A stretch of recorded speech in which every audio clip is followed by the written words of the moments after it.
जय गुरु जी, नमस्कार। I hope you all are doing fine और नया साल आपका बहुत अच्छा शुरू हुआ हो। ऐसी कामना के साथ आज का सत्संग मैं आपसे शेयर करता हूँ। बहुत इंटरेस्टिंग सत्संग है आज का। ऑस्ट्रेलिया से भेजा है आंटी ने, ब्रिस्बेन से। तो सत्संग में आंटी को जब गुरुजी ने दर्शन दिए तो आंटी ने बोला कि मैं तो बाबा नानक को मानती हूँ और मैं गुरु ग्रंथ साहब को मानती हूँ। तो आप अपने जो भक्त हैं, एक्चुअली उनकी मदर गुरुजी को मानती हैं। तो उन्होंने बोला कि आप मेरी मम्मी को ही ठीक कीजिए, अपने भक्तों को ठीक कीजिए। It's very very very interesting सत्संग। सुनते हैं आप, आपको प्रश्नों के भी उत्तर मिलेंगे इस सत्संग से। आइए सुनते हैं आंटी का सत्संग, ब्रिस्बेन से, ऑस्ट्रेलिया से भेजा है। जय गुरु जी। संगत जी, मैं कोशिश करूंगी कि मैं हिंदी में सत्संग करूं, बट कहीं क्योंकि पंजाबी मेरी मातृभाषा है तो वो आ जाएगी बीच में, और इंग्लिश भी आ जाएगी, बट मैं कोशिश करूंगी कि हिंदी में करूं। थैंक यू गुरु जी, आपने सत्संग का आज सबब बनाया। बहुत दिन से मैं सत्संग सुन रही हूँ और मन में आता था बट कभी बन नहीं पाता था। गुरु जी की जब मर्जी, सत्संग तभी होगा।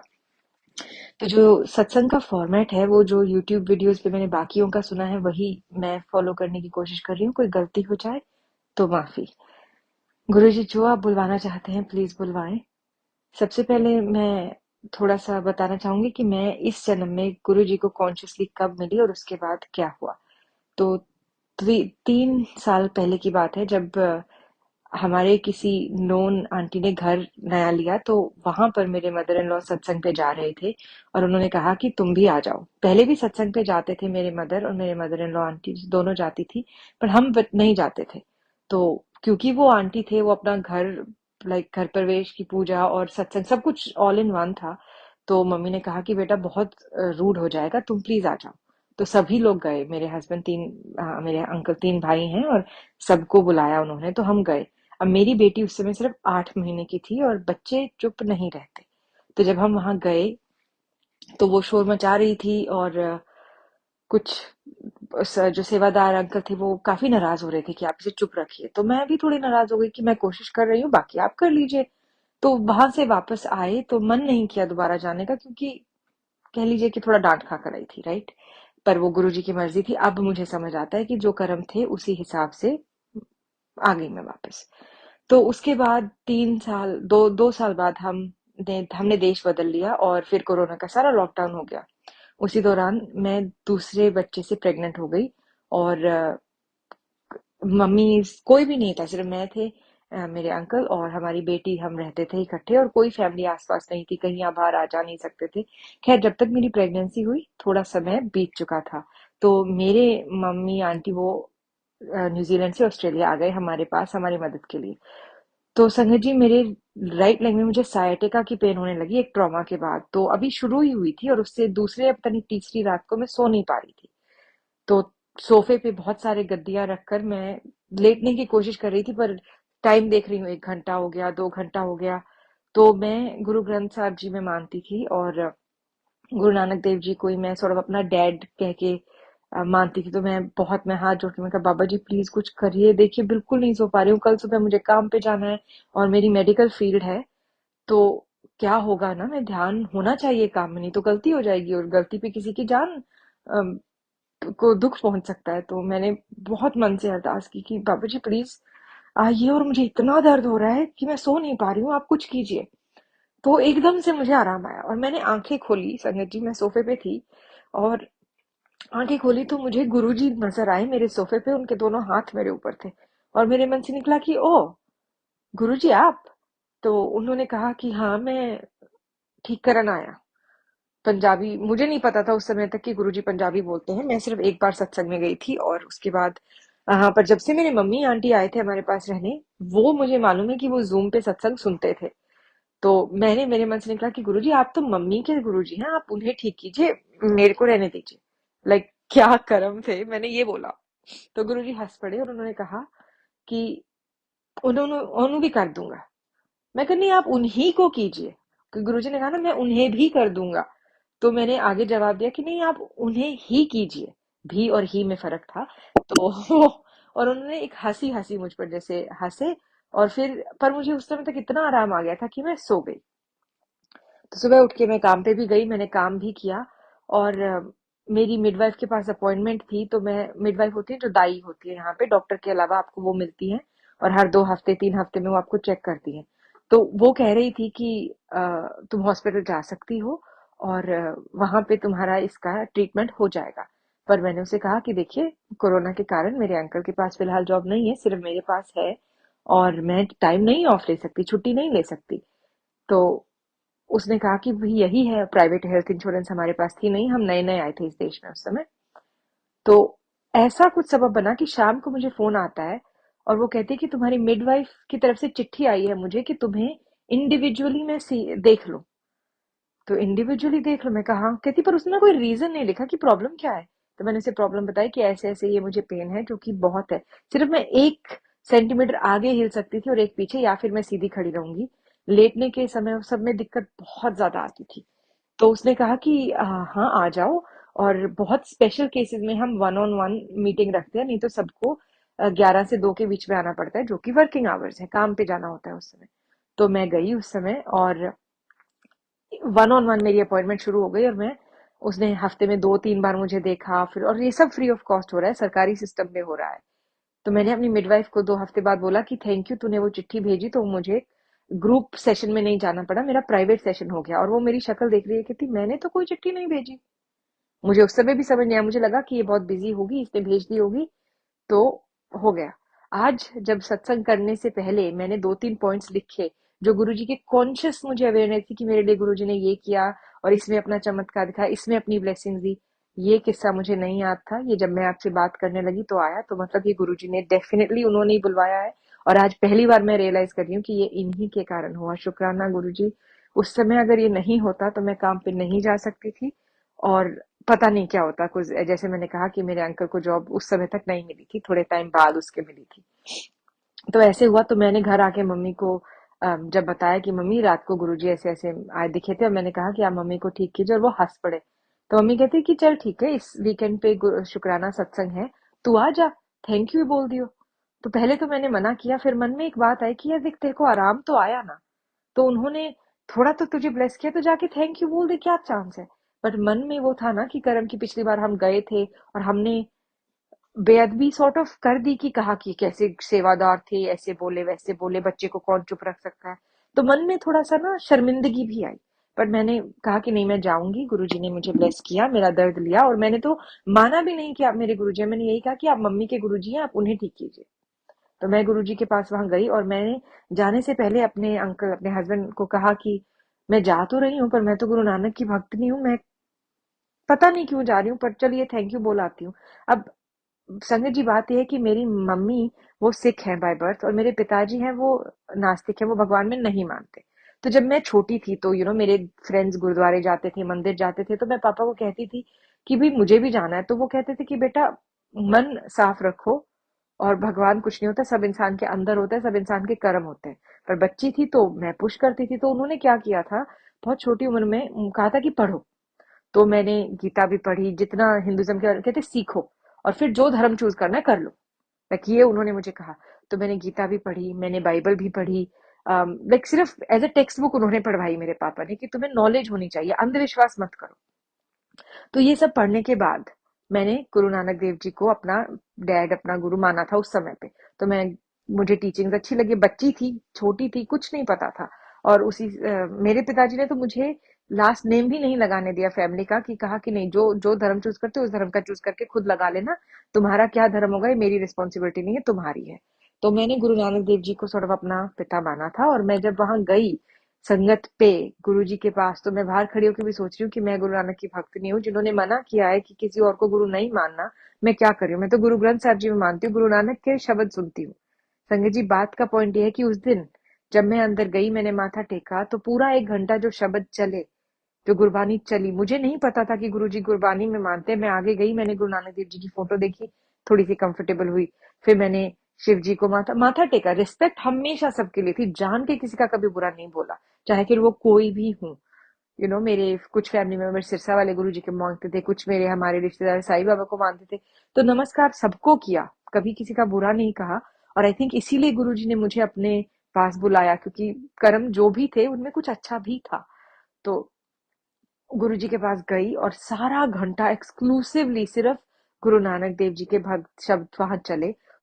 और मैं इतनी हैरान कि सिर्फ गुरु नानक देव जी के चले और एक शुक्राना वाला चला कि, और शुक्राने में तो बहुत बिलीव करती थी कि जिसने भी गुरु ग्रंथ साहब जी पढ़ा है, सबसे पहला क्या है, सभी भगवान एक है और वाहे गुरु, मतलब भगवान की ओ में रहना, सरप्राइज में रहना, राइट। क्योंकि अंधविश्वास नहीं था तो हर चीज को पढ़ा समझा परखा और उसके बाद उस पर चले। तो फिर मैंने थोड़ी सी हिम्मत आई कि हाँ मैं तो दोबारा आऊंगी, बट अभी तक संगत जी मैं उन्हें अपनी मम्मी के गुरुजी ही मानती थी। और तो उसके बाद कुछ दिनों बाद एक और सत्संग था जो बहुत घर से 1.5 घंटे दूर था, पर हम गए, मैं मम्मी और मेरी छोटी बेटी, हम फिर से गए। और मैं उस टाइम आई थिंक 8 महीने प्रेग्नेंट थी, यार पता नहीं, काफी प्रेग्नेंट थी, नीचे नहीं बैठती थी, नीचे बैठती थी पर थोड़ी अनकंफर्टेबल होती थी, पर मैं फिर भी बैठती थी। अब मेरी बेटी चुपचाप नहीं बैठती थी, तो किसी के घर जब सत्संग हो रहा था तो मैं बाहर आ गई और मैं बाहर सोफे पे बैठी थी। और मैंने मन में आया, मैं कहा गुरु जी देखिए आपके पास भी आई और अंदर शब्द चल रहे हैं और मुझे शब्द गुरबानी सुनने का बहुत अच्छा लगता था। मेरी गाड़ी में तो गाने नहीं चलते थे, बस यही चलता था हमेशा बहुत समय से। तो मन में आवाज आई कि देखिए गुरु जी आई और दरवाजा बंद है, मुझे तो बाहर शब्द भी नहीं सुन रहे और आप भी अंदर है और मैं यहाँ बैठी हूँ बाहर। और उसी समय मुझे गुरुजी मेरे सामने दिखे और उन्होंने कहा ले, मैं भी बाहर आ गया। और किसी ने वहां से दरवाजा खोल दिया, कांच वाला खोल दिया, जाली वाला बंद था, तो शब्द गुरबानी की आवाज भी आने लग गई। और मन में बहुत बैराग आया, बहुत शुक्र है, मैं कहा आप तो बहुत ही प्यारे गुरु जी हैं, लाइक थैंक यू मम्मी, आप मुझे यहाँ लेकर आई। और हम घर चले गए। तब तक कभी मम्मी को ये कहा नहीं कि मैं सिर्फ इसलिए जाती हूँ क्योंकि आप हैं, आपके साथ जाती हूँ, पर थोड़ा अच्छा तो लगता ही था क्योंकि आगे जाके गुरबानी सुनने को मिलती थी। तो ये हुआ। फिर संगत जी एक और बारी मुझे याद आता है, जो उस समय मुझे नहीं रियलाइज हुआ था, मेरी मम्मी को लगा था, बट आई थिंक मेरे साथ तो जो चल रहा था मैं उसी में गायब थी, गुम थी। तो क्या हुआ कि मेरी अभी 9वां महीना बस शुरू ही हुआ था कि थोड़ी सी मुझे पेन्स वगैरह होने लगी, तो मैं कहा बाबा जी अभी नहीं प्लीज। तो मम्मी ने घर नया लिया था, घर में मूव हुए थे, तो उन्होंने सत्संग करवाना था। तो 2 हफ्ते पहले वो बहुत दूर गए और मैंने हाथ जोड़ के कहा कि मम्मी आज नहीं मैं जा पाऊंगी, मुझे थोड़ी बैठने वगैरह में दिक्कत है और 2-2.5 घंटे गाड़ी में बैठना इस समय पॉसिबल नहीं होगा। तो मम्मी गए और उन्होंने वो संगत वाली आंटी से जो बात हुई थी कि 2 हफ्ते बाद हमारे घर में संगत है, सत्संग है, तो आप आइएगा। और हमने ये सोचा था कि सत्संग होगा पहले घर का शुक्राना, उसके बाद जब बेबी हो जाएगा तो बेबी के लिए एक और सत्संग हम करवाएंगे। तो उस समय घर पे आंटी ने मम्मी को गुरुजी का स्वरूप दे दिया, बहुत बड़ा स्वरूप दिया, और कहा कि अगले 2 हफ्ते बाद आपके घर में होना है तो आप ये ले जाइए। और गुरुजी के चरण स्वरूप गुरुजी के शूज भी साथ ही भेज दिए। तो वो आ गए, मम्मी ने मेरे हस्बैंड को कहा कि ये मुझे नीचे नहीं रखना है, इसे कहीं दीवार पे टांगने लायक बना दो क्योंकि फिर बेअदबी होगी अदरवाइज। तो वो रख दिया और बाकी जो शूज थे वो गाड़ी से नहीं निकाले। अब चाहते तो वो थे निकालना, पर रह जाता था, अभी पता है कि वो गुरुजी की मर्जी थी। 1 हफ्ते बाद मेरा इमरजेंसी सी सेक्शन हुआ। और जब भी मैं तैयार होती थी ना, तो मेरे पहले बेबी के बाद की जो फोटोज है ना, उसमें मैं बिल्कुल लाइक, मैं देखती थी और कहती थी क्या ये फोटोज है ना, मैं खुद को बिल्कुल पसंद नहीं था मुझे देखना, लाइक मुझे आलू जैसी शक्ल लगती थी। और मैं कहती थी, मैं कहा गुरु जी, सॉरी उस समय मैं बाबा जी कहती थी, मैं कहा बाबा जी कौन लोग हैं जिनका बच्चा हो जाता है, उनका मेकअप भी ऐसे ही होता है, उनके बाल भी, मैं कही कौन लोग हैं जो बच्चे के जन्म वाली फोटोज, 1 घंटे 2 घंटे बाद अभी आपका बेबी हुआ और 1-2 घंटे बाद आपने फोटो ली और आप इतने खूबसूरत लग रहे हैं उसमें। मैं कही कौन लोग हैं और ये कैसे होता है। तो मैं मन में कहती थी, मैं कहा मुझे भी ना ऐसी ही फोटो चाहिए कि मतलब बेबी हो गया और आपका मेकअप भी नहीं उतरा। मजाक में ना, कभी मांगा नहीं, पर मैं हंस के कहती थी। और मैंने अपने हस्बैंड को भी कहा, मैं कहा यार मजा आ जाए ना कि आपका बेबी हो जाए और आप इतनी पेन से गुजरे और जो भी, और एंड में आप सुंदर लग रहे हैं ना, क्यों ना जैसे कुछ हुआ ही नहीं। तो ये मैं मजाक करती होती थी। संजय जी मुझे रात को 8-9 बजे थोड़ी सी पेन शुरू हुई, 3 बजे बहुत ज्यादा पेन हुई, 5-6 बजे हम हॉस्पिटल पहुंचे और तब से लेबर की जो दर्द होती है वो हुई। मैं आपको टाइमलाइन इसलिए बता रही हूँ कि यूं नहीं है कि 1-2 घंटे में सब खत्म हो गया। लगभग लाइक 20 घंटे लगे, जिसमें से 8 घंटे मुझे पेन्स रही, उस काफी ज्यादा, उससे पहले थोड़ी सी। और मेरा बेबी जो था बर्थ कनाल में होकर वापस आ गया। तो इमरजेंसी सी सेक्शन हुआ। उन्होंने कहा, इतना इमरजेंसी कि मेरे हस्बैंड रूम से कार पार्क मेरी मम्मी को लेने गए थे और इसी दौरान 5-10 मिनट में उन्होंने सर्जरी के लिए सब तैयार कर दिया। मेरा बेबी हुआ। और उसके बाद की जो फोटो है मैं उसे आज भी देखती हूँ और मुझे पता है कि ये डिवाइन ब्लेसिंग के साथ ही हो सकता है, क्योंकि संगत जी मेरी फोटोज में ऐसे लग रहा है कि मेरा मेकअप भी नहीं उतरा, मेरे बाल बनाए हुए हैं, और आई एम लाइक ये कौन है? क्योंकि इतने घंटे आप पेन में रहने के बाद आप, और मैं अपनी फ्रेंड को फोन किया, वो अलग देश में रहती है, और मैंने उसे फोटो भेजी, तो उसने कहा, कहती तुम मेकअप करके बेबी करने गई थी? मैं कहा हाँ, ऐसा ही लग रहा है ना फोटो देख के। तो मैंने उसे बताया कि मैंने मांगा था, गुरुजी से, बाबा जी से मांगा था कि ऐसी फोटो हो, और ये देख हो गई। आप, आई थिंक जितनी भी आंटीज ये सत्संग सुनेंगी उनके मन में आएगा कि ऐसे कैसे हो गया, मुझे भी नहीं पता। में इमरजेंसी सी सेक्शन हुआ, और बेबी उन्होंने बहुत जल्दी निकाल लिया। उसके बाद थोड़ी सी कॉम्प्लिकेशन आई, और बेबी निकलने के 2 घंटे बाद उन्होंने सब कंट्रोल में आया। इतने टाइम नहीं लगता सी सेक्शन में, बट उन्होंने मुझे कहा कि आपकी सर्जरी बहुत बड़ी हुई है, आपको 9 महीने लगेंगे फुल रिकवरी में, आप प्लीज कुछ भारी मत उठाइएगा। उन्होंने मुझसे पहले भी पूछा कि हमें देर लग रही है, क्या हम इसे बड़ी सर्जरी बना सकते हैं? तो मैंने कहा जो बच्चे के लिए आपको करना है आप कीजिए। तो वो भी हैरान थे कि इतनी बड़ी सर्जरी के बाद ये लेडी बैठ रही है अपने आप, और अगली सुबह तक मैं चल रही थी। ये सब डिवाइन ब्लेसिंग से है, सब डिवाइन ब्लेसिंग से है। और आंटी जब अगले हफ्ते हमारे घर सत्संग करवाने आए, तो उन्होंने कहा कि ये आपके पास फोटो कैसे आई? तो मम्मी ने कहा कि आपने ही तो दी थी कह के कि आप घर ले जाए। एंड शी सेड कि मैं 10 जितने भी साल से सत्संग करा रही हूँ, मैंने कभी पहले किसी के घर फोटो नहीं भेजी, स्वरूप नहीं भेजा, क्योंकि हम सेम स्वरूप अगले सत्संग में यूज नहीं करते। कहती है गुरुजी ने आपके घर आना था, उन्होंने तरीका लिखाया, मुझे याद भी नहीं कि मैंने आपको स्वरूप दिया है। और शूज मम्मी की गाड़ी में थे। मेरे मम्मी, जब मेरी सर्जरी हो रही थी, तो वो, उनका दिल थोड़ा छोटा है, मैं मेडिकल फील्ड से बिलोंग करती हूँ, मेरा दिल छोटा नहीं हो रहा था, क्योंकि मुझे मालूम है कि जो डॉक्टर्स हैं ये एक्सपीरियंस्ड है। ये मेरा पहला इमरजेंसी सी सेक्शन है, इनका नहीं। तो मुझे बहुत कॉन्फिडेंस था कि जो होगा अच्छा ही होगा। हाँ, मुझे नीडल से डर लगता है, तो मुझे नहीं पता था कि मैं स्टिल कैसे बैठूंगी जब वो एपिड्यूरल लगाएंगे, तो पर मैं बैठ गई समहाउ। और उस समय मेरे हस्बैंड जो थे रूम में नहीं थे, क्योंकि वो बाहर थे, रिमेम्बर मेरी मम्मी को लेने गए थे। मेरी मम्मी का कहना है कि वो गाड़ी में गुरुजी के जूते पकड़ के रोई और कहा कि मेरी बेटी का ध्यान रखिए, आपको बच्चा भी ठीक चाहिए, मुझे बेबी भी ठीक चाहिए, सब कुछ। तो वो अरदास कर रहे थे। और मेरी सर्जरी हुई, और मैं अगले दिन चल रही हूँ, और वो नर्स भी सरप्राइज। और हम, वो कहती कि लेडीज 2-3 दिन तक थोड़ी सी दिक्कत में आती है, और सुबह, लाइक शाम को 5 बजे बेबी, और अगले दिन सुबह मैं खुद चल रही हूँ।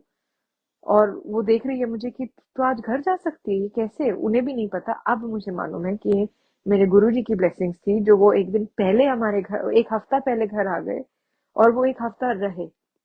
और अगले दिन जो भी बेबी को देख रहा था, वो सारे कह रहे थे कि ये तो बिल्कुल शिव रूपी है। और मुझे तब तक नहीं मालूम था कि गुरुजी का और शिव जी का क्या रिलेशन है ना, मैं नहीं जानती थी। मैं, क्योंकि मैंने जाना नहीं, मैं गुरबानी पढ़ने वाली, मैं वहीं तक रही। उस और मुझे और फिर मेरे मन में एक बात खटकी, एंड आई, मैं आज जब कड़ी से कड़ी जोड़ती हूँ तो मेरे रोंगटे खड़े हो जाते हैं।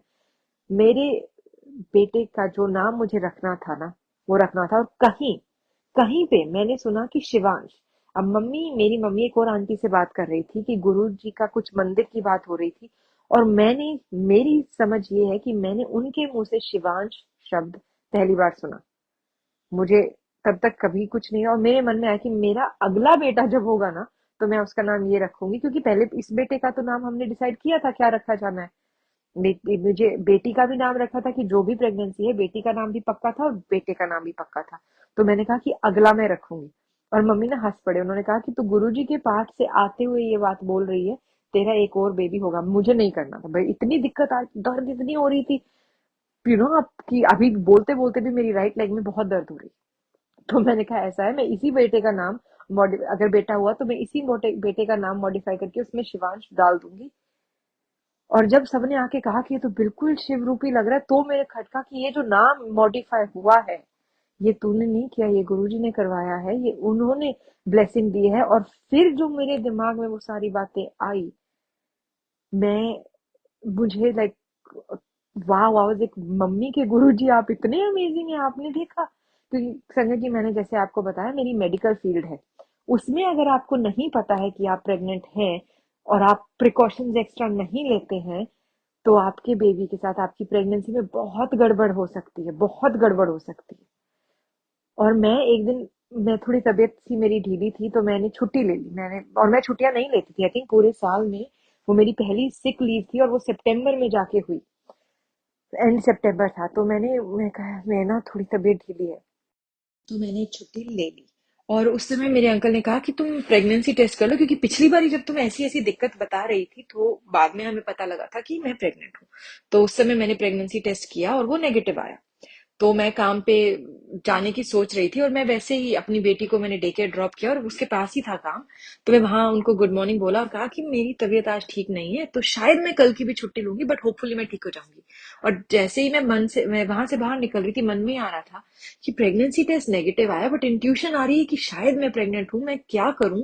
मैं कहा बाबा जी कोई कुछ बताएं, आप गाइड करें कि कैसे, काफी प्रिकॉशंस लेने पड़ते हैं, बिकॉज हम वहां पे एक्सरे भी करते हैं, हम सेडेट भी करते हैं, ऑपरेशंस भी करते हैं, और वो सब कुछ बहुत डेंजरस है अर्ली प्रेगनेंसी में स्पेशली। वहां से बाहर निकली, मुझे एक लॉकेट मिला सामने, वो दिल की शेप में लॉकेट था और उस पे लिखा था मम। उसके आगे पीछे कुछ नहीं लिखा था, और उस पे लिखा है मम। और बस मुझे मेरे मन में आ गई कि लड़की तू प्रेग्नेंट है, तू ध्यान रख। और मैं प्रेगनेंसी टेस्ट करती जा रही हूँ, हर दूसरे दिन वो नेगेटिव आ रहे हैं। और उसके 6 हफ्ते बाद मेरा पहला प्रेगनेंसी टेस्ट पॉजिटिव हुआ। डॉक्टर ने फिर जब टेस्ट किया तो कहा कि हाँ, देख के तुम, मतलब तुम्हारे test, blood test volume number देख के लग रहा है कि तुम 6 से 7 हफ्ते प्रेग्नेंट हो। यानी कि जब हमें वो पहली इंट्यूशन आई और जब यूनिवर्स ने वो साइन दिया, बाबा जी ने वो साइन दिया कि तुम प्रेग्नेंट हो, प्रिकॉशन लेने लग जाओ, मैंने किसी को नहीं बताया, बस चुपचाप वो प्रिकॉशंस लेने लग गई, क्योंकि अब आई है बात मन में तो ध्यान रखो। क्योंकि जो कॉन्सिक्वेंस होते हैं, आप अबॉर्ट मिस कैरी कर सकते हैं, या बच्चा किसी गड़बड़ के साथ पैदा हो सकता है, उनके इम्यून सिस्टम पे बहुत फर्क पड़ सकता है। तो वो भी एक और बहुत बड़ी ब्लेसिंग रही कि इतनी जल्दी हमें इंट्यूशन दे दी, इतनी जल्दी कि प्रेग्नेंट हो, ध्यान रखो। जी, ये सब ब्लेसिंग्स तब मिल रही है जब मैं मानती नहीं थी अभी गुरुजी में, मेरा एडमिशन नहीं हुआ था उनके स्कूल में। पर हाँ, मैं पूरी रिस्पेक्ट के साथ, पूरा जैसे अब होता है ना भी, आपकी मम्मी के लिए आपके मन में प्यार है, तो अगर आपकी मम्मी के कोई गुरुजी हैं जो वो इतने प्यार से उन्हें मानती हैं और कहती हैं कि यू नो तो मैं पूरे प्यार से करती थी। मम्मी ने कहना कि चल चाय बनाते हैं, तो मैं चाय बनाती थी, तो कभी कभार मन में आता है कि चल मम्मी खुश हो जाएगी, एक कप गुरुजी का भी डाल लेते हैं। कॉफी बनानी तो एक कप मम्मी का, एक कप अपना, और एक गुरुजी का। क्यों? क्योंकि मम्मी खुश हो जाएगी।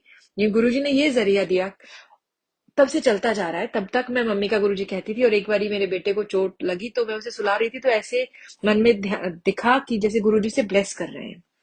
तो आंखें आंखें खोली, मैं कहा वाह गुरुजी, अब मम्मी के साथ साथ मेरे बेटे के भी गुरुजी हैं, थैंक यू गुरुजी।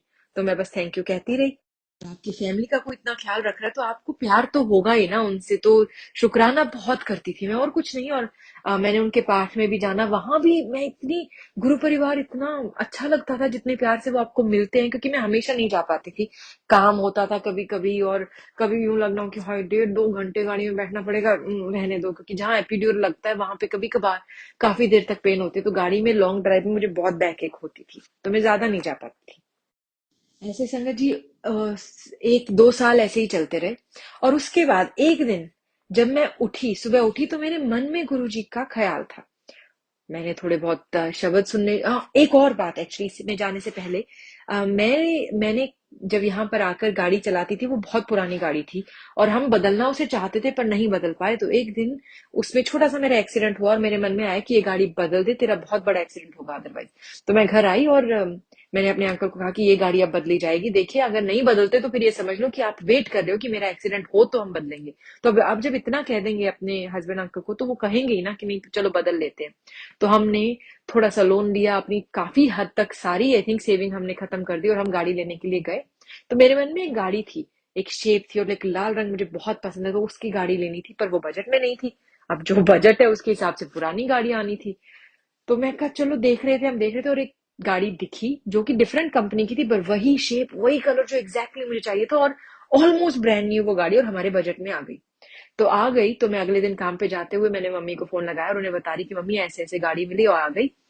और मम्मी हंसने लगी, मम्मी कहते बहुत बहुत बढ़िया। और जैसे ही मैंने फोन रखा, संगत जी अपने आप गुरु जी का भजन मेरी गाड़ी के स्पीकर पे लगा, शुक्राना तेरा गुरु जी। एंड तब मुझे रियलाइज हुआ कि मम्मी कहते थे कि जो भी उनके साथ संगत जाती है ना, उनकी गाड़ियां बहुत अच्छी होती है, उनके घर बहुत अच्छे होते हैं। और तो काफी लोगों में ये मिसकंसेप्शन भी थी कि कि गुरुजी तो अमीरों के गुरु हैं। मैंने कभी ऐसा नहीं कहा, बट मैंने सुना था, तो आई वाज लाइक ठीक है ना, मैं श्रद्धा हमेशा जब भी गई श्रद्धा से गई, कभी ऐसा जजमेंटल नहीं गई, कभी गुरुजी का टेस्ट नहीं दिया कि अगर आप गुरुजी हैं तो ये कीजिए वो कीजिए, नहीं गई पूरी रिस्पेक्ट से कि आप मेरी मम्मी के, मेरे हमारे काफी परिवार के बहुत प्यारे गुरुजी हैं, उनमें आपकी बहुत मानना है और इसके लिए शुक्राना, थैंक यू, आप उनका ध्यान रखते हैं, आप उनके साथ हैं।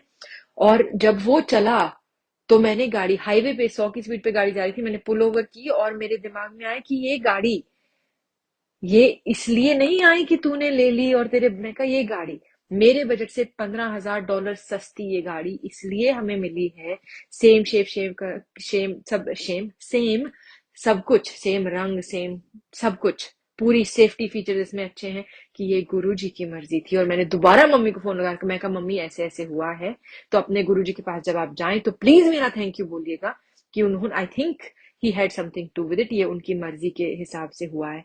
और मम्मी हंस पड़े, कहते कि जब अगली बार होगा तो चल पड़ना साथ। मन में आया कि आपके गुरुजी आप बोल दो ना थैंक यू, मुझे जाने की क्या जरूरत है, उन्होंने आपकी बेटी की गाड़ी अपडेट कराई तो आप नहीं थैंक यू कह सकते।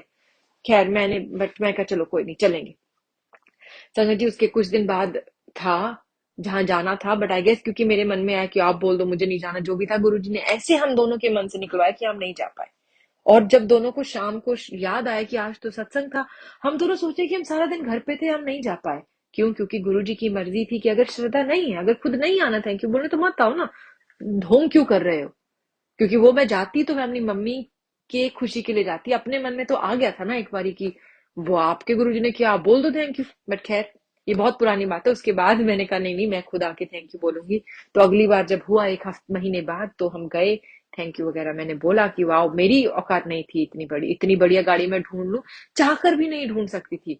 उस लेवल की गाड़ियां जो जिस कंपनी की मैं ढूंढ रही थी वो 35,000 की थी और मुझे ये 18,000 में गाड़ी मिली थी। और बिल्कुल सेम शेप सेम कलर, और आओ से कि ये मैं खुद नहीं ढूंढ सकती थी, नहीं ढूंढ सकती थी। जी ज्यादा समय नहीं लूंगी, बस ये बताऊंगी कि अब जब ऐसा, अब ये मैं क्यों कर रही हूँ, क्योंकि अब मैं इन्हें अपनी मम्मी के गुरुजी, अपने बेटे के गुरुजी नहीं कहती। एक दिन मन में भाव आया कि ये मेरे भी गुरुजी हैं, और मैंने, उस दिन मैं बहुत रोई। उस दिन जब ये रियलाइजेशन हुई कि मैं क्या करम होंगे मेरे, कि ये गुरु मेरे घर आए और मैंने इन्हें खुद से दूर रखा, कह के कि नहीं नहीं आप तो मम्मी के गुरुजी हैं, नहीं नहीं आप तो मेरे बेटे के गुरुजी हैं, मुझे नहीं मालूम। और उस दिन मन में इतना बैराग आया, इतना, मैं कहा नहीं गुरुजी प्लीज डोंट टेल मी कि अब बहुत लेट हो गया, कि अब तो देर हो गई, अब मैं नहीं मैं बस हाथ जोड़ के मैं कहा नहीं अब आप मेरे भी गुरुजी बनिए, मुझे नहीं पता आप हैं नहीं है, बट अब मुझे आप के क्या गेस कह लीजिए कि लाइक उस दिन मन में प्रेम भावना आई खुद की तरफ से, ना ना कि सिर्फ सत्कार और रिस्पेक्ट कि आपने मेरी मम्मी का ध्यान रखा है, जो भी है उस दिन मन में वो भावना आई। उसके बाद जो जो हुआ उससे ये समझ आया कि क्यों गुरुजी पहले मन में आके बैठे, क्योंकि उसके बाद मेरी प्रोफेशनल लाइफ में बहुत उतार चढ़ाव आए, और विद इन 2-3 दिन, लाइक जैसे आज मन में ये ख्याल आया तो अगले दिन सब गड़बड़ होने लगा। और फिर ये समझ आया कि गुरुजी पहले ही जैसे मेरे हमारे घर में आ गए थे, कि सी सेक्शन होना था, मेरी मम्मी को वो स्ट्रेंथ चाहिए थी, हमें चाहिए थी, वो गुरुजी पहले ही आ गए वो ब्लेसिंग देने के लिए। इसी तरह से गुरुजी मेरे मन में आ गए और ऐसे आए कि मैं, मुझे समझ नहीं आया कि फ्रॉम ये मम्मी के गुरुजी हैं टू कंप्लीटली मेरे अंदर क्या बदला। ना मैं बाहर सत्संग में गई, ना कुछ और हुआ, बस मन में भाव आया, एकदम से स्विच अपने आप हुआ, और मैं नॉन स्टॉप भजन सुन रही हूँ, मैं नॉन स्टॉप गुरु जी का सत्संग सुन रही हूँ। और मैं सुबह उठी संगत जी, ना उसके उन 2-3 दिनों के बाद कभी ऐसा हुआ है, और ना मेरे में इतनी मेंटल पावर है कि मैं ये खुद कर सकती हूँ। मैं उठती थी तो मेरे मन में जय गुरु जी होता था, मेरे मन में मंत्र जाप चल रहा होता था, मैं सोने तक मुझे सपने भी वही आने, सब कुछ होना। और जो मेरी प्रोफेशनल लाइफ के उतार चढ़ाव थे ना, वो उन्हीं 2-3 दिन में आके चले गए। तो मुझे, मेरी सोच यहाँ तक जाती है कि गुरुजी पहले मन में आके बैठ गए कि अगर मैं मन में हूं तो ये कैसे आएगा। अगर आप अगर आप जाप कर रहे हैं, अगर आप जय गुरु जी जप रहे हैं, तो आप गलत नहीं सोच सकते उस समय। तो गुरु जी खुद ही विराजमान हुए मेरी सोच में उन 2-3 दिनों के लिए, और वो जो काम के उतार चढ़ाव थे वो काट, वही कहना कि 100% का सिर्फ 10-20% मैंने भुगता और गुरु जी ने काट लिया। उसके बाद नॉर्मल हो गया सब। जैसी काम की दिक्कत अभी खत्म नहीं हुई थी, उससे पहले सब मैं सुनती हूँ, मैं नहीं कह रही कि अभी मैं नहीं सुनती, मैं सुनती हूँ, बट उस समय 90% मेरी जागते हुए समय जो थी मेरे हेडफोन्स में चल रहा होता था। अब मैं सुनती हूँ, मैं गुरुजी के साथ बैठ के सुबह चाय करती हूँ, पर 90% नहीं। अब मैं कुछ और टीवी देखना है तो मैं देख लेती हूँ, उस समय कुछ नहीं, कुछ नहीं, सिर्फ यही चला। और ये आप अपनी विल पावर से नहीं कर सकते, गुरु की मर्जी से ही होता है। हूँ, कौन गुरु जी, मैंने तो आपको अपने से दूर करा, मैं तो मम्मी का गुरु कहा, आप तो प्लीज मेरे को भी अडॉप्ट कीजिए अब, मतलब एज इन अपनी शरण में लीजिए। मैं तो फिर सत्संग सुनती थी तो सवाल आते थे मन में कि फिर रोना आता था कि मैं क्यों नहीं आपको मिली पहले, दिल्ली क्यों नहीं मिली, मैं आपको मिलना था, और ये और वो और जो सब चले। तो उसके बाद एक दिन मन में ख्याल आया कि गुरुजी, मेरी कॉन्शियस अवेयरनेस से आज मैं आपको अपना गुरु मांग रही हूँ कि क्या आप पहले भी मेरे पास थे। और मेरे मन में एक ख्याल आया और एकदम से मूवी की तरह चला कि जब मैं 6-7 साल की थी तो हम ट्रेन में दिल्ली से साउथ इंडिया केरला या तमिलनाडु जा रहे थे, आई थिंक तमिलनाडु जा रहे थे। और किसी एक स्टॉप पे मैं वॉशरूम अकेली चली गई, मम्मी डैडी को नहीं बताया, और वहां पे एक एक आदमी ने आके मेरे मुंह पे हाथ रखा और चाकू निकाल लिया। और मैं पहले चीखने की कोशिश कर रही थी, पर जब उसने हाथ रख लिया, मुझसे बड़ा था, मैं 6-7 साल की बच्ची थी, उसने निकाल लिया। और मुझे आज भी याद है कि उसने हाथ रख लिया और मैं ब्लैंक हो गई। और फिर पता नहीं उसके मन में क्या आई, वो चला गया बाथरूम, ट्रेन के डब्बे से निकल के खुद ही चला गया। और मैं वापस आ गई और मैंने अपने पेरेंट्स को बताया, और मेरे डैड मुझ पे हंसे कि बेटा अगर ऐसे होता ना तो वो तुझे लेके चला जाता, तुझे छोड़ के नहीं जाता। सुख से थोड़े नॉर्थ इंडियन है। अब शक्ल सूरत भी ठीक थी, एंड सब कहते थे क्यूट बच्ची है, तो वो क्यूट बच्ची को छोड़ के नहीं जाता। मेरे पे डिवाइन ब्लेसिंग थी। जब मैंने गुरुजी को कहा कि गुरुजी क्या आप मेरे साथ पहले भी थे, तो उन्होंने मुझे वो दिखा दिया। और मैं और रोई और बैराग में रोई, दुखी। मैं कहा अब तो आपको आना है। और संगत जी, मेरा ना मेरे मन में ये कॉन्फिडेंस नहीं था कि मैं गुरुजी का स्वरूप घर ले आऊं, क्योंकि मेरा घर बहुत मेसी रहता है, मेरे 2 छोटे बच्चे हैं, ऊपर से मैं भी काम करती हूँ, अंकल भी। और हम क्योंकि बाहर रहते हैं तो यहाँ पे हाउस हेल्प नहीं होती, तो बहुत जल्दी ना घर मेसी हो जाता है। तो मैं कहा गुरुजी मुझे अब साफ करना सिखाइए। उस दिन से आज तक हर रोज एक बारी मेरा घर सारा साफ होता है। मैं गुरुजी का स्वरूप आईपैड पे खोलती हूँ, क्योंकि अभी इतनी हिम्मत नहीं आई है कि मैं ले आऊं, क्योंकि फिर मुझे है कि गुरुजी पहले पूरा साफ रखवाइए, फिर मेरे में इतना कॉन्फिडेंस आएगा कि मैं आपको घर ला सकूंगी। और ये अरदास है मेरी। और समहाउ रोज एक बारी गुरुजी के साथ बैठ के उनका स्वरूप देख के मन में बहुत शांति आती है। और ये सब भी गुरुजी करा सकते हैं, नहीं तो 33-34 की उम्र तक, 33-34 की उम्र तक जो लड़की घर नहीं साफ रख पाई, उसकी आज ये क्या मजाल कि एक बारी सारा साफ हो जाता है। ये भी गुरुजी है। शुक्राना गुरुजी, थैंक यू गुरुजी। संगत जी, सब कहते हैं कि जो आपके मन में सवाल है आप वो पूछ लो, अंदर ही अंदर गुरु जी से पूछ लो और उसका जवाब मिल जाएगा। तो पहली बार जब मैंने सुना ना गुरु जी भगवान थे, तब तक गुरु जी को मैं अपनी मम्मी का गुरु कहती थी, ना वाज एक रियली गुरु जी भगवान थे। तो जब सबने कहा कि गुरु जी शिव का अवतार, शिव का रूप थे, तो मान लिया कि चलो ठीक है, शिव जी, मेरे दिमाग में ये मेरी सोच है कि भगवान सबसे ऊपर है, और उसके बाद भगवान के बच्चे जैसे कि शिव जी, गुरु नानक देव जी सब आते थे। बट ये भगवान नहीं थे, ये गुरु थे, ये दुनिया का कल्याण करने आते थे ना। तो भगवान किसी को भी में अपनी कॉन्शियसनेस डाल सकता है कि तुम जाओ और दुनिया का कल्याण करके आओ, बट ये मेरी सोच थी। और उस दिन मैं अपने बच्चों को जब किंडरगार्टन से, डे केयर से पिक करके घर आ रही थी, तो दोनों पीछे सो गए। तो मैंने शब्द लगा ली और मैंने गुरु जी से पूछा, मैं कहा गुरु जी, ये मेरी सोच है, मैं निमानी, मुझे नहीं मालूम, मैं आपसे प्रेम भाव से सवाल पूछती हूँ कि आप कहाँ थे, आप शिव जी थे, लाइक आप हायर आर की, अब खुद का साइंस वाला दिमाग है भैया, आप शिव जी से ऊपर थे, शिव जी से नीचे थे, आप साक्षात भगवान थे, आप क्या थे, प्लीज मुझे बताएं। उस समय मेरे सामने सूरज था, उसके आगे थोड़े से बादल आए, तो ऐसे लगा कि सूरज की लाइट मुझे दिख रही है, और उसके जस्ट सामने, लाइक उनको टच करता हुआ, मुझे गुरु जी का स्वरूप दिखा। मैं कहा तो अब आप, फिर मैंने पूछा मन में, कहा आप मुझे बताइए कि शिव जी के साथ थे, आप शिव जी के नीचे हैं या शिव जी के ऊपर हैं। संगत जी माफी चाहती हूँ, मुझे मालूम है ये बहुत सिली चीज है, ऐसे नहीं कोई बात कर, लाइक ऊपर नीचे क्या होता है मुझे नहीं पता, बट मन में ये आया। मैं अपने गुरु से, वो तो कुछ भी आपके गुरु हैं, आपके प्यारे, आप उनके प्यारे, आप उनसे कुछ भी पूछ सकते हैं। तो मैंने पूछ लिया, मैं कहा गुरु जी अब आप मुझे बताइए कि शिव जी आपसे ऊपर है, नीचे है, आप नीचे हैं, गुरु नानक देव जी क्या है ये सब। तो उसके जस्ट थोड़ा सा नीचे शिव जी का पूरा साक्षात स्वरूप आया, क्लाउड्स में आउटलाइन बन गई। मतलब मैं कहा भ्रम, मैं इमेजिन नहीं करना चाहती, सही में दिखाइए। तो उन्होंने दिखाया, और मैं कहा, और फिर गुरु नानक देव जी शिव जी के साथ में पेड़ हुए। फिर मैंने पूछा गुरु जी बाकी देवी देवता, तो उन दोनों के नीचे इतने सारे छोटे छोटे छोटे छोटे गुरु देवी देवताओं की फोटो बन गई। अब सोच, ठीक है, निमानी सोच जहां तक जाती है वहीं तक और पूछ लिया।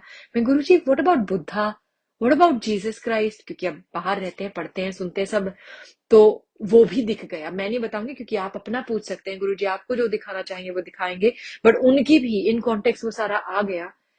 And I was like thank you. मन में जो सवाल आए गुरुजी ने आंसर कर दिया। संगत जी अब लास्ट एक और सत्संग करके रखूंगी, बहुत है पर ये आ रहा है।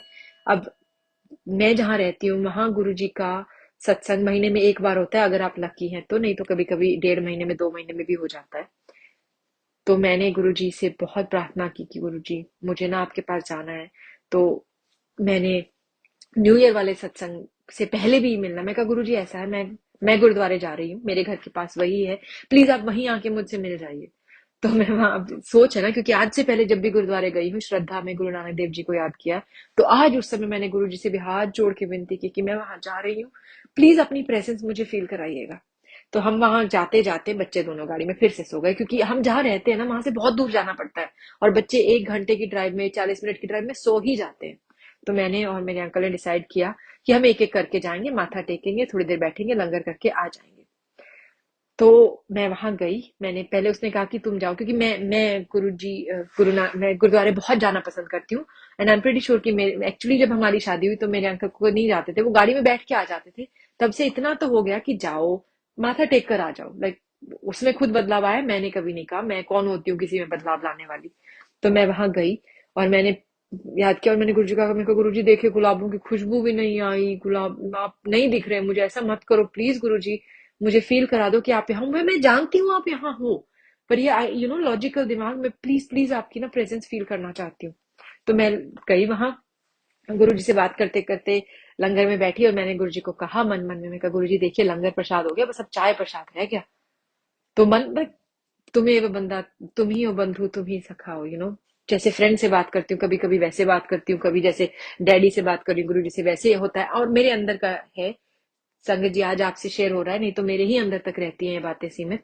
तो मैं बैठी और मैंने कहा गुरुजी देखिए लंगर प्रसाद तो हो गया, आपने चाय प्रसाद नहीं करवाया। और आज तक पिछले 20 साल से तो मुझे याद है, अपनी एडल्ट लाइफ में मैं जब भी गुरुद्वारे गई हूँ, तब तक जब एक बार लंगर शुरू हो गया और आप लंगर लेकर बैठ गए, यहाँ हमारे पहले लंगर क्या होता है, आपके पास आके देके जाते हैं, बट अगर आप लेट है, जो कि हम हो गए थे, तो आप आगे एक टेबल लगा है, वहां पे सेवादार खड़े हैं, वो आपको लंगर आपकी थाली में डालेंगे, आप अपनी थाली ले जाएंगे, बैठिए, खाइए, और फिर अगर कुछ चाहिए तो वो आके दे देंगे, और नहीं तो अक्सर नहीं आते। तो मैं वहां बैठी जैसे अपनी थाली लेके, तो कहा कि गुरुजी आपने लंगर प्रसाद तो दे दिया, चाय प्रसाद आपका ड्यू रहा। संगत जी 20 साल के बाद जब एक बार ऐसे बैठ गए आप लेके, तो चाय आपको कोई नहीं पकड़ा के जाता। मैं सच्ची अपने दिल पे हाथ रख के बात कर रही हूँ, नहीं होता, मेरे साथ नहीं हुआ, जिन जिनको मैं जानती हूँ उनके साथ नहीं हुआ, मम्मी के साथ कभी नहीं हुआ, वो तो और भी ज्यादा समय गुरुद्वारे गई हैं, मेरी मदर इन लॉ वो भी बहुत धार्मिक है, उनके साथ भी नहीं हुआ। मैं वहां गई और थोड़ी देर में एक सेवादार आए, और उन्होंने मुझे कप पकड़ा और पूछा चाय प्रसाद लेंगी, चाय प्रसाद लेंगी, ये उनके शब्द थे। मैं कहा जी, जी गुरु जी मैं लूंगी। और मैं मन में जो वैराग भावना आई, मैंने हंसी के कहा, मैं कहा थैंक यू गुरु जी, अब आप लड्डू प्रसाद भी प्रकट कर देंगे। संगत जी मेरे मन का सच जानता है कि उस टाइम एक और सेवादार आए लड्डू लेकर, और वो मुझे मोतीचूर का लड्डू देकर गए। और मैं बस गुरुजी से इतना प्यार, तो ना मतलब इतनी आपकी बातें पूरी, आपके पेरेंट्स भी क्या ही कर सकते होंगे जो गुरुजी कर देते हैं उनके सामने। और मैंने मांगा नहीं था, सिर्फ ये डायलॉग्स हो रहे थे, क्योंकि निमाणी में मांगती हूँ, मैं नहीं कह रही, मैं कोशिश करती हूँ कि मैं सिर्फ मांगू, सॉरी सिर्फ मानूं। और मैं हाथ जोड़ के अरदास करती हूँ गुरुजी आपके मन में जो है ना। मैं जब मेरे साथ ये प्रोफेशनल लाइफ के उतार चढ़ाव चल रहे थे, तो मैंने ये नहीं मांगा कि गुरुजी से खत्म कर दीजिए, मैंने कहा गुरुजी आप मेरे मन में हैं, अगर आप कांटों पे भी चलवाएंगे तो मैं चलूंगी, पर आप हिम्मत देना, आप अंग संग सही रहना, अपने दर्द से मत छुड़ा देना। तो मैंने मांगा नहीं संगत जी, मैंने सिर्फ गुरु से बात की, कही कि बचपने वाली वो बात साफ मन से कि गुरुजी अब आप लड्डू प्रसाद भी प्रकट कर देंगे, मतलब क्या ही तो गुरु है, इतना प्रेम उन्होंने वो प्रकट कर दिया, मुझ तक आ गया। और मुझे मुझे पता था कि जब मेरे अंकल अभी आएंगे वो लंगर करेंगे, उनके साथ ये चमत्कार नहीं होंगे, क्योंकि ये गुरु की मेरी ब्लेसिंग है। तो मैंने गुरु जी को कहा, मैं गुरु जी ये लड्डू लेकर जा रही हूँ, जितना उसके लेख में होगा ना उतना वो उठा लेगा, मैंने हाथ उसके आगे कर देने। और उन्होंने बहुत थोड़ा सा खाया और कहा कि तुझे बहुत पसंद है, तू खा ले। और जब वो फिर उसके बाद वो चले गए और मैंने वापस आके पूछा, मैं कहा वो आए थे, उन्होंने आपको चाय कहा? कहते नहीं, कहते लंच के टाइम पे कौन चाय आके देता है? कि आप जिस भी गुरुद्वारे जाने वाले इंसान से पूछेंगे वो यही कहेगा कि लंच देने के बाद कौन चाय देता है। चाय लंच से पहले आती है, जब लंच का लंगर प्रसाद खत्म हो गया तो फिर शाम की चाय होती है। लंच के साथ चाय मुझे नहीं आज तक कभी मिली थी। फिर मैंने पूछा आपको लड्डू मिला था? कहता हाँ मिला था, पर वो मोतीचूर और वो तुम्हारे वाला नहीं था, वो डिफरेंट जो अक्सर गुरुद्वारे में मिलता है ना, थोड़ी मोटी बूंदी वाला लड्डू, वो था। और उन्होंने आगे रखा हुआ था, तो मुझे सीट पे आके किसी ने नहीं दिया। गुरु जी की प्रेजेंस फील आपकी लाइफ में ऐसे होती है। संगत जी मैं भी बहुत रोई कि गुरु जी जब आप ने चोला नहीं छोड़ा था, समाधि नहीं ली थी, तब क्यों नहीं अपने पास बुलाया? हम दिल्ली आते थे, हम हर संडे दिल्ली आते थे। ब्रिटिश काउंसिल की वहां लाइब्रेरी थी और मेरी मम्मी मुझे लेके जाती थी। फिर मन में एक ख्याल आया कि कमली करम कटे मैं बुला लिया, जे हुण भी ना आंदी फिर की करती। सही बात है कि अब इतने कर्म कटे कि अब इस लायक हुए कि गुरुजी के स्कूल में एडमिशन हो सके। अगर ना होता तो मैं क्या कर लेती? कितनी हिम्मत है मेरी, अभी भी मैं पागल लड़की यही कहती कि ये तो मम्मी के गुरुजी हैं, मेरे नहीं है। जी मैं बस यही कहूंगी कि जितना प्यार गुरुजी की शरण में आके फील हुआ ना, ये कभी नहीं फील हुआ, किसी से नहीं फील हुआ। इतनी छोटी छोटी विशेष मांग मान लेना, मिल जाना, ये मैं मेरे शब्द इसे बयां भी नहीं कर सकते। सरेंडर वाली भावना जो गुरु ने अपने आप ही अंदर डाल दी है, तो मैं ला के भी नहीं सीख सकती थी सालों से ना। रब दा पाना मनो, गुरबानी में भी लिखा है कि जो भगवान ने दे दिया, के त्या दुख भूख सब मार, ए भी दात तेरी दातार। मतलब ये जो डांट मिल रही है ना, ये भी तेरी दात से मिल रही है। ये पढ़ा था सब, पर समझ अपने आप गुरुजी ने एक दिन सुबह उठे और मन में भावना डाल दी। और उस दिन के बाद जो बैराग मन में आया। संगत जी सॉरी, मैं जाने से पहले एक और सत्संग मन में गुरुजी ने डाला है, वो शेयर करके जाऊंगी। और उसके बाद अगली बार जब गुरुजी सबब बनवाएंगे तब होगा। अभी कुछ दिन पहले ही थोड़ी सी दिक्कत आई जब मैं बहुत रो रही थी। मेरी बेटी से जो मेरा प्यार है ना, वो बयां नहीं होता। और हर माँ बाप का यही फीलिंग होती है। अब बच्चों की ना छोटी छोटी चीजें होती है, जैसे आप बाहर गए तो उनको ये चाहिए वो चाहिए। अब मुझे मना करना अच्छा नहीं लगता। क्या है, $2-4 का खिलौना अगर वो ले लेगी, मुझे भी पता है कि उसने 2 मिनट में तोड़ देना है, वो 4 साल की है, सबको पता है। पर जब उसे ये मना करना लगता है ना, तो मुझे लगता है कि ये करियर भी तेरा किसी काम का नहीं, जो तेरी बच्ची का मन तूने तोड़ा। शुरू से ये मेरे मन में भावना आती है। और उस दिन ऐसा ही कुछ हुआ कि उसे अपने बर्थडे का बहुत शौक है उस लड़की को। मैं सबको होता है मानती हूँ, पर उसको तो पागलपन की हद तक है। तो उसने कहा कि मुझे साइंस पार्टी करनी है, कुछ करनी है। तो मैंने जब उसके नंबर्स कैलकुलेट किए तो वो हमारे बजट से काफी बाहर था। और मुझे बहुत दिल टूटा। मैं कहा कब तक ऐसे लाइफ चलेगी? तो मैंने गुरुजी के सामने हाथ जोड़ के मैं कहा, गुरुजी मैं पैसे नहीं मांगती आपसे, पर इस लायक तो बना दो कि इस बच्ची का मैं मन ना तोड़ूं। प्लीज गुरुजी इस लायक बना दो कि आपने बच्ची बख्शी है, तो इनके लायक भी बनाओ ना गुरुजी की। क्यों ऐसे? मैं बहुत रोई। तो गुरुजी ने कहा कि तू रोना बंद कर। मतलब मेरी विजन में टेलीपैथी में कहा कि रोना बंद कर। मैं कहा नहीं गुरुजी, आज तो रो ही लेने दो मुझे। बैराग भावना से नहीं। अक्सर गुरुजी के दरबार में बैठ के जो मन से आंसू आते हैं ना, वो खुशी के आंसू होते हैं, कि सुकून के आंसू होते हैं कि अब आपके पास है, अब सब ठीक ही होगा। पर उस दिन वो नहीं थे, उस दिन वो उदासी के आंसू थे। और कहते हैं ना, फूट फूट के इंसान रो रहा है। और गुरुजी ने कहा कि मेरे प्यारे रोना बंद कर, मेरी टेलीपैथी में कहा। और मैंने कहा नहीं गुरुजी, आज तो मैं रोऊंगी। कहना सतगुरु दे 3 वचन। मैं रोई, मैं बहुत रोई कि क्या है, कि क्या करूं मैं कि इस बच्ची को जो चाहिए वो मैं सारी उम्र के लिए इसे दे सकूं, जितने साफ मन की वो है। मतलब जब हमारी एक मेरे पास एक डॉग थी, कुछ समय पहले वो पूरी हो गई, तो मैं रोई। और हमने घर में ना, मम्मी ने कहा कि चल शुक्राना अरदास करते हैं कि उसने एक दिन भी सफर नहीं किया। मतलब उसके गुजरने से थोड़ी देर पहले तक भी वो हंसती खेलती जैसे नॉर्मल थी। अब अपने बच्चों से पहले उनको भी मैंने बहुत अदब से, बहुत सत्कार से, पूरी रिस्पेक्ट से, कि ये भी भगवान के ही जीव हैं और हमें सेवा का मौका मिला है तो करेंगे। तो बहुत प्यार से रखा। तो जब मेरी बेटी उसके बाद जो हमारे अभी डॉग है उसकी ट्रीट देती थी, और दूसरी ना वो गुरुजी के स्वरूप के सामने जाके रख देती थी। और मैं कहा बेटा तू ये क्या करती है? कहती थी मम्मा मैं गुरुजी को देती हूँ क्योंकि डीसीआर गुरुजी के पास है। अब ये मैंने कभी नहीं उसे सिखाया, उसके मन में स्वरूप था तो है। तो देखिए वो गुरुजी की बच्ची, मैंने मान दिया। तो उस दिन मैं बहुत रोई कि गुरुजी ये क्या आप कर रहे हैं? क्यों मैं ऐसे, आपने मुझे इस लायक नहीं बताया कि मैं अपने बच्चों की छोटी बड़ी ख्वाहिशें पूरी कर सकूं। और संगत जी उसके बाद मेरे एक बहुत प्यारे फैमिली मेंबर को मैंने रोते देखा और मेरी जो जान बाहर आ गई ना कि ये मेरा इतना प्यार मैं इन्हें करती हूँ इंसान को, और ये क्यों रो रहे हैं। उस समय गुरुजी ने टेलीपैथी में आके कहा कि जब मेरी संगत रोती है, जब मेरी संगत रोती है तो मुझे भी ऐसा ही दुख होता है, इसलिए समझा रहा था कि रोना बंद कर। और मैंने हाथ जोड़ के मैं कहा माफी गुरुजी, माफी गुरुजी, आगे से नहीं रोती, दुनियावी चीजों के लिए तो बिल्कुल ही नहीं रोती गुरुजी, सॉरी मैंने आपको दुख दिया। और संगत जी, गुरुजी ने कहा कि मैं देख लूंगा, रोई ना बस। इतना प्यार वो मुझे करते हैं कि उन्हें मेरे आंसू का इतना दुख हुआ। ये गुरु हैं जिन्हें इतनी संगत मानती है दुनिया में, उन्होंने मुझे वो प्यार फील करवाया कि तेरे रोने का मुझ पे इतना असर फील हुआ, जो कि मुझे मालूम है मैं रोई हूँ। मेरे पेरेंट्स ने मुझे रोते देखा होगा, मेरी सहेलियों ने, मेरे भाई ने, मेरे पिता ने, मेरे पति ने, सबने रोते देखा है, पर इतने मन तक किसी की फीलिंग आई हो कि तेरे रोने का मुझ पे इतना असर पड़ा, तू रोइयो मत आगे से। संगत जी, ये मैं बयान नहीं कर सकती, इतना प्यार उस गुरु ने दिया जिसे सालों तक मैं ये कहती रही कि आप तो मम्मी के गुरु हैं, आप उन्हीं को ब्लेस कीजिए, और फिर भी वो इतना ब्लेस करते रहे, इतना ध्यान रखते रहे। गुरु जी शुक्राना। गुरु जी, मैं बस आज के बाद कभी अपने लड़ से दूर मत करना, अंग संग साही होना, आप जो करेंगे मैं करूंगी, पूरा सरेंडर गुरु जी। बस जो हाथ रखा है इस परिवार पे वो उठाना मत गुरु जी।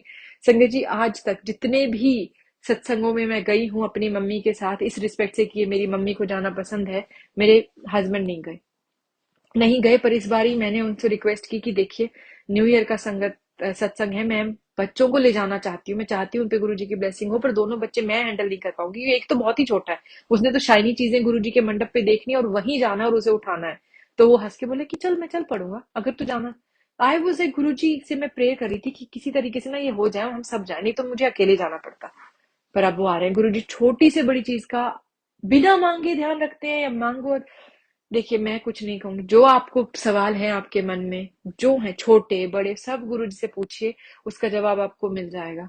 आज चाहे वो समाधि ले चुके हैं, वो हर मन में जिंदा हैं, जो उन्हें माने या जिनके परिवार से उन्हें कोई मांगे। तो ये जो ऑनलाइन प्लेटफॉर्म वाले होस्ट हैं, उन्हें मेरा शुक्राना, आपको जो आप सुन रहे हैं शुक्राना। गुरु जी ने चाहा होगा तो ये आप तक पहुंचा है। गुरु जी को कोटान कोट शुक्राना, मतलब मेरे हर सेल में, मेरे डीएनए में आई थिंक गुरु जी बस गए हैं, और इस बात कि जो शुक्राना मेरे मन से निकलता है मेरे दाता, थैंक यू सो मच। जय गुरु ji. Thank you aunty for sharing this beautiful satsang with all of us. Australia से आंटी ने सत्संग शेयर किया है, ब्रिस्बेन सिटी से, और बहुत प्यारा सत्संग। होता ऐसा है एक्चुअली कि जब हमारे कोई ईष्ट देव होते हैं या जिसको भी हम मानते हैं फ्रॉम द चाइल्डहुड, उसके लिए हम थोड़ा सा पोजेसिव हो जाते हैं। ऐसा होता है हमारे साथ। और जैसे ही किसी को हम दूसरे को देखते हैं, चाहे गुरु को या भगवान को, तो हमारे मन में कुछ अजीबोगरीब से सवाल आने लगते हैं कि अगर मैंने इनको नमस्कार किया तो कहीं वो तो नहीं बुरा मानेंगे, या इनकी तरफ अगर मैं ज़्यादा गहराई में गई तो कहीं जो जिनको मैं बचपन से मानती हूँ या मानता हूँ उनको तो नहीं बुरा लगेगा। ये हमारा मन ही उलट पलट के सवाल बोलता रहता है। लेकिन मैं आपको एक बात बोलता हूँ, चाहे आपका जन्म किसी भी घर में हुआ हो, चाहे वहाँ पर आस्तिक हों या नास्तिक हों, जहाँ पर आपकी प्रवृत्ति है, मतलब कि जो आपके कर्मों में, जो आपके संयोग में लिखा है, आपकी शादी भी उसी घर में होगी जहाँ लिखी हुई है, वहीं पर शादी होगी, चाहे कोई कुछ भी कर ले।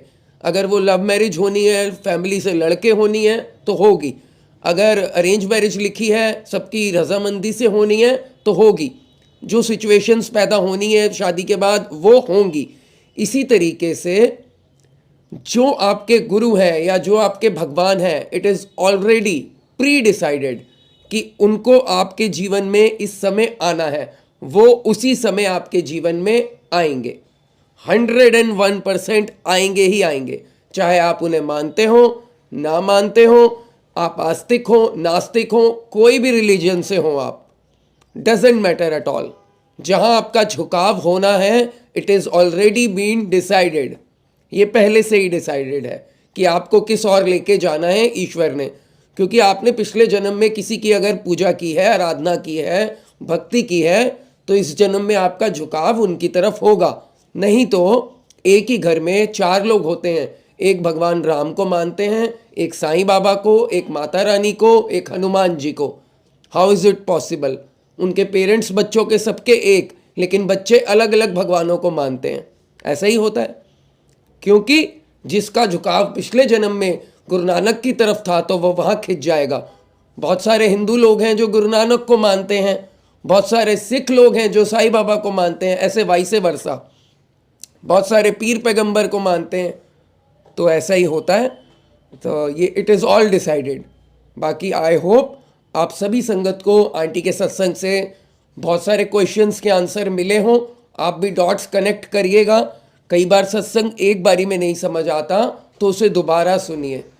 ऐसा नहीं कि एक कान से सुना दूसरे से बाहर निकाल दिया, ऐसा नहीं करना। सत्संग का मतलब है उसको धारण करना। जो आप सुनते जा रहे हैं उसे धारण कीजिए, तभी उसका कुछ निकलेगा रिजल्ट।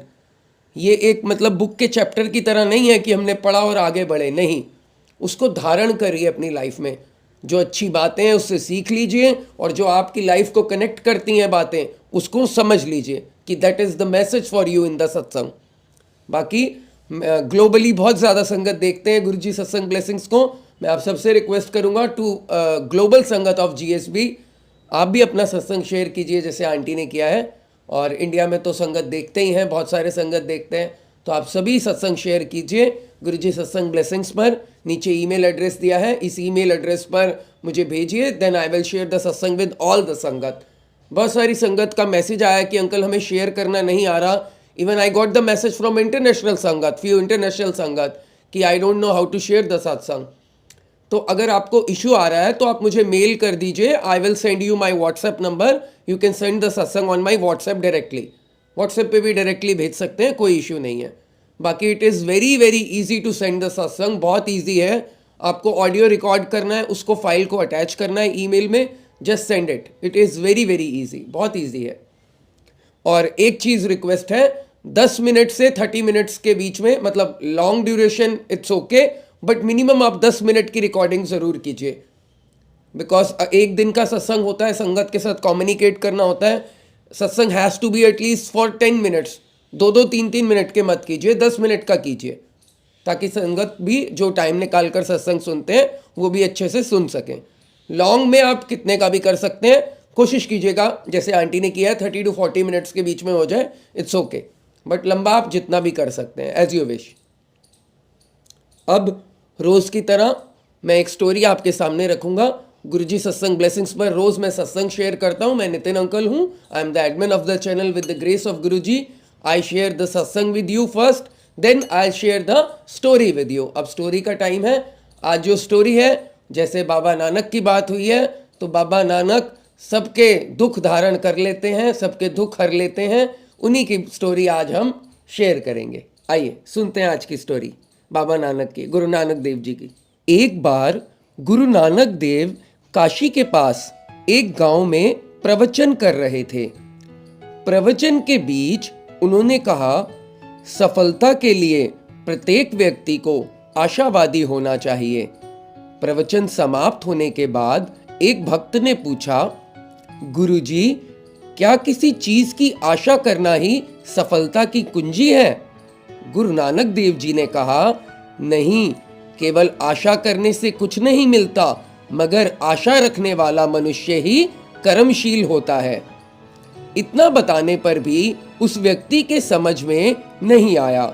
उसने कहा, गुरुजी, आपकी गूढ़ बातें मेरी समझ में नहीं आ रही। उस समय खेतों में गेहूं की कटाई हो रही थी, तेज गर्मी पड़ रही थी। नानक जी ने कहा, चलो मेरे साथ, तुम्हारे प्रश्न का जवाब वहीं खेतों में दूंगा, आओ। नानक देव जी उस आदमी को अपने साथ लेकर खेतों की तरफ चले गए। उन्होंने देखा कि एक खेत में 2 भाई गेहूं की कटाई कर रहे हैं। बड़ा भाई तेजी से कटाई करता हुआ आगे था, तो छोटा भाई पीछे था। नानक जी उस आदमी के साथ वहीं आम के पेड़ के नीचे बैठ गए। दोपहर हो गई। छोटा भाई बोला, भैया, आज तो पूरी कटाई नहीं हो पाएगी, अभी बहुत बाकी है, कल सुबह आकर काट लेंगे। बड़े भाई ने कहा, अब ज्यादा कहाँ बचा है, देखता नहीं थोड़ा ही तो रह गया। इन दोनों कतारों को काट लेंगे तो बाकी 12 कतारें रह जाएंगी। इतना तो आराम से काट लेंगे, कल पर क्यों टालता है। बड़े भाई की बात सुनकर छोटा भाई जोश में आ गया और उसका हाथ भी तेजी से चलने लगा। थोड़ी देर में पूरी फसल कट गई। फसल कटने के बाद नानक जी वहां से चलने लगे तो भक्त ने कहा, गुरुजी, मेरे प्रश्न का उत्तर तो शेष है। नानक जी ने कहा, तुम्हारे प्रश्न का जवाब तो उन दोनों भाइयों ने ही दे दिया जो फसल काट रहे थे। बड़ा भाई आशावादी था, तभी तो कटाई पूरी हो पाई। भक्त को प्रश्न का उत्तर मिल गया। हमें हमेशा आशावादी रहना चाहिए और साथ साथ हमें कर्मशील भी होना चाहिए। इसी के साथ मैं आपके साथ गुरु नानक देव जी के कुछ अनमोल वचन शेयर करता हूं। गुरु नानक देव जी कहते हैं, सुनने की कला सीखना नितांत आवश्यक है। गुरु तो चारों तरफ हैं, किंतु यदि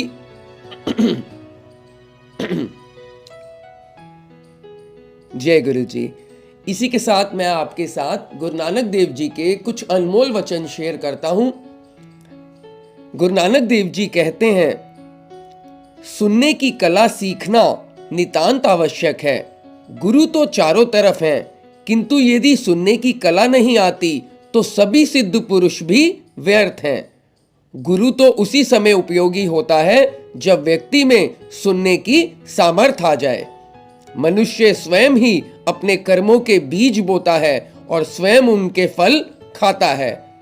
जो कोई परमात्मा को छोड़कर स्वयं को कुछ जानता है, वह आगे जाकर नरक का भागी बनता है। खुद पर ही जिसे विश्वास नहीं, वह परमेश्वर पर कैसे विश्वास करेगा।